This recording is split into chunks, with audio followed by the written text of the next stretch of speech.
Look who they tried to bury. Look who they labeled. Look who they whispered about in hushed tones, thinking you couldn't hear the venom dripping from their tongues.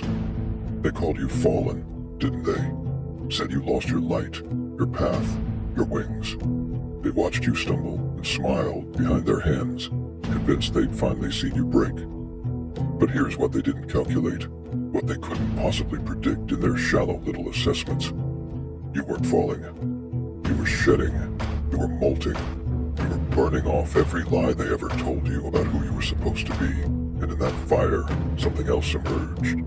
Something they had no framework to understand, no language to describe, no courage to face directly. See, they wanted you to play the part they wrote for you, the soft one, the forgiving one, the one who turns the other cheek until both cheeks are bruised and bleeding. They needed you, predictable, controllable, grateful for scraps of affection disguised as love. They built a cage out of expectations and called it protection, painted chains gold and called them blessings, handed you a script and called it purpose. And for a while, maybe you tried to fit. Maybe you contorted yourself into shapes that didn't match your skeleton, held your breath until your lungs screamed, smiled until your face ached from the performance. But something inside you, something ancient and untamed, started whispering the truth. This isn't it. This isn't home. These people aren't your tribe. This version of you isn't real. And that's when the descent began. Except it wasn't a descent at all, was it? It was a deep excavation into the core of who you actually are. Beneath the programming, beneath the trauma, beneath the desperate need to be loved by people who were never capable of loving anything that didn't serve them. They watched you withdraw.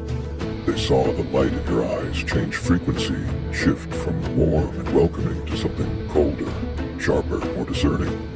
They felt the energy shift when you walked into rooms, the way your presence stopped being an invitation and started being an interrogation. You weren't asking questions anymore with your words, but your entire being became a question mark. That made liars uncomfortable, made manipulators nervous, made fake people suddenly need to be anywhere else but near you.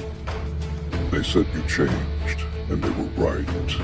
But what they meant was you stopped being useful to them. You stopped absorbing their projections. You stopped playing therapist to people who had no intention of healing. You stopped giving your energy to black holes disguised as friendships. Stopped pouring your heart into connections that only drained you. Stopped trying to fix people who were perfectly content being broken, as long as they could drag you down with